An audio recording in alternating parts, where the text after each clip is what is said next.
Bonsoir à tous, vous êtes sur Lancer Critique et aujourd'hui je vous présente une méthode pour créer rapidement et facilement un répertoire de PNJ pour vos parties.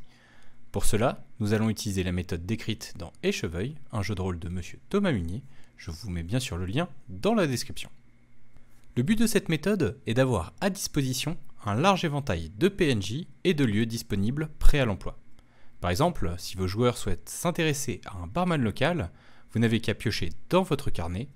Vous aurez son nom, sa description, ses motivations, ses liens avec d'autres personnages. Bref, vous serez en mesure de donner une véritable profondeur à vos PNJ, rendant ainsi le monde dans lequel évoluent les joueurs bien plus riche, tout en ouvrant des pistes pour de nouveaux scénarios. L'avantage de cette méthode est qu'elle ne demande que très peu de temps, créer un personnage ainsi prend environ 2 ou 3 minutes, et le format est pensé pour être rempli de façon épistolaire et non en une seule fois. Profitez des transports en commun et autres files d'attente pour étoffer votre univers. Bien sûr, vous n'avez pas en permanence besoin d'avoir 80 PNJ prêts à l'emploi, je vous conseille donc de limiter cette méthode pour les campagnes ou si vous jouez régulièrement dans le même univers. Donc, comment ça marche? Il vous faudra un carnet, comme celui-ci, de type bloc de bureau, c'est disponible dans les papeteries et les supermarchés pour 1 ou 2 euros. Orientez-vous vers un 80 pages au format 7 par 4 par 10 par 5 ou 10 par 5 par 14.8. Le but du format est double. Déjà, il tient dans une poche ou dans un portefeuille, donc vous pourrez l'avoir toujours avec vous, et la taille réduite vous oblige à condenser l'information. Ensuite, nous allons faire un quadrillage sur nos feuilles, comme ceci. Pour faciliter la démarche, vous pouvez marquer les bordures de votre carnet. Vous pouvez le faire entièrement à l'avance ou au fur et à mesure selon vos préférences. Ensuite, nous allons réfléchir à 6 classes ou types de personnages que vos joueurs peuvent rencontrer. Imaginons pour un donjon et dragon par exemple, on pourrait avoir aventurier, soldat, marchand, paysan, noble et étranger. Pour un appel de Cthulhu, fonctionnaire, dilettante, ouvrier, vétéran, académicien, retraité. Adapté à votre sauce selon l'univers dans lequel vous jouez. Vous pouvez bien sûr en choisir plus ou moins que 6, mais de mon expérience, c'est un nombre parfaitement adapté à cet exercice. Avant même de réfléchir à nos PNJ, nous allons remplir la ligne du haut et la ligne du bas. Je vous conseille d'en remplir au moins une dizaine à l'avance. Dans cette case, vous allez mettre aléatoirement une des classes que vous avez choisies. Vous pouvez très bien la tirer au D6. J'en profite pour vous signaler que vous pouvez taper directement sur la recherche Google 10 D6. Imaginons pour notre donjon et dragon par exemple, sur la page 1, je mettrai soldat, page 2, étranger, page 3, marchand, etc. etc. Dans cette case, nous allons mettre un mot au hasard. Reptile, pizza, essence, élastique, joie, vert.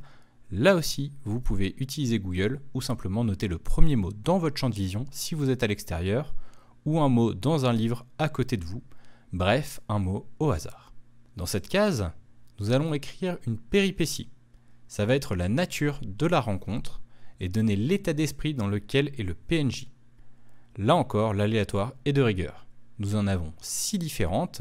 Calme, le PNJ offre un moment de repos ou d'introspection, voire un refuge. Adversité, le PNJ va dans la confrontation. Il peut être hostile, voire violent.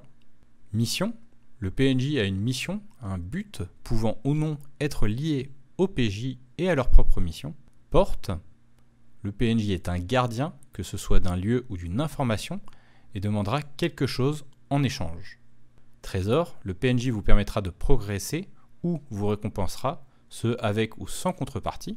Et finalement, roleplay, le PNJ offre une interaction sociale ou une énigme à résoudre. Dans cette case, nous allons aléatoirement mettre un chiffre allant de 0 à 5.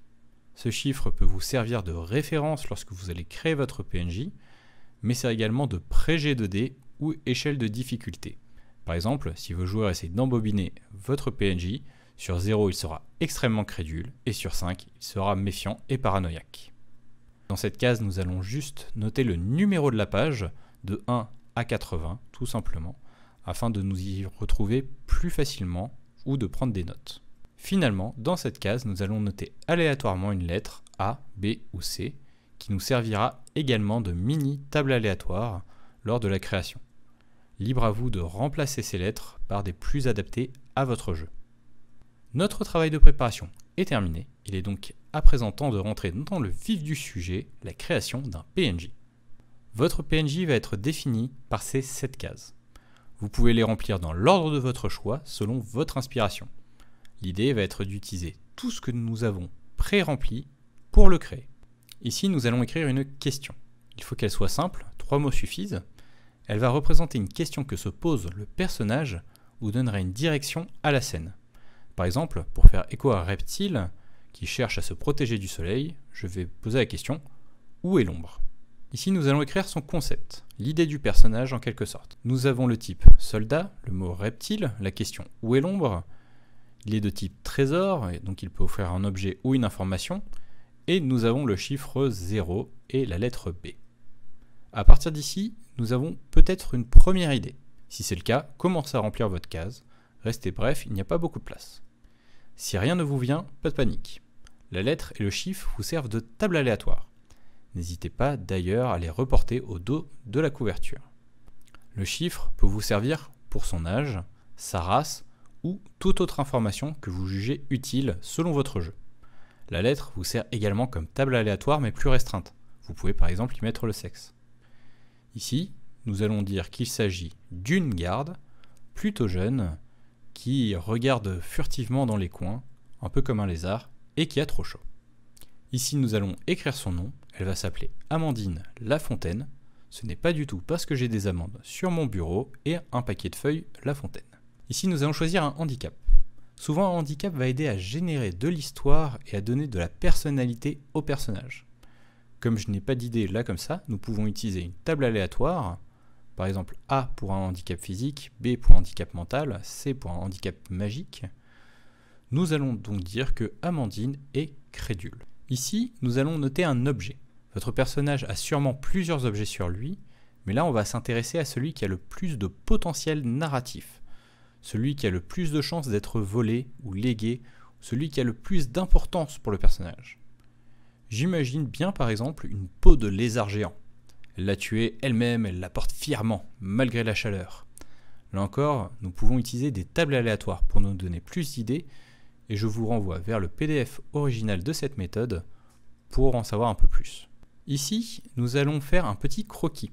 Il n'est pas utile de savoir dessiner, le dessin va nous permettre de vous faire rapidement une idée du personnage et de vous y retrouver également plus facilement dans le carnet une fois que celui-ci commencera à être bien rempli. J'ai fait celui-ci à la souris et ça me donne déjà une idée du personnage. Ici, nous allons écrire la scène où il est présent et l'objectif de ces dernières. Comme nous avons établi qu'il avait soif, il offrira son objet si les joueurs vont lui chercher de quoi se rafraîchir. Et voilà, nous avons un garde prêt à l'emploi pour nos joueurs. Maintenant, si nous voulons aller un peu plus loin, nous allons lui donner un peu de décorum, en lui créant une scène autour de lui. Cela pourra vous servir d'inspiration pour vos scènes prévues, ou vous servir si vous souhaitez l'utiliser comme rencontre aléatoire. Pour commencer, ici nous allons noter le nom du lieu. On va dire entrée de Camden, et je vais mettre entre parenthèses que c'est une ville. Ici et là, nous allons noter les informations générales sur le lieu, mais également une ou deux voies d'entrée et 2 voies de sortie. L'idée va être d'interconnecter nos pages afin de créer un véritable petit univers.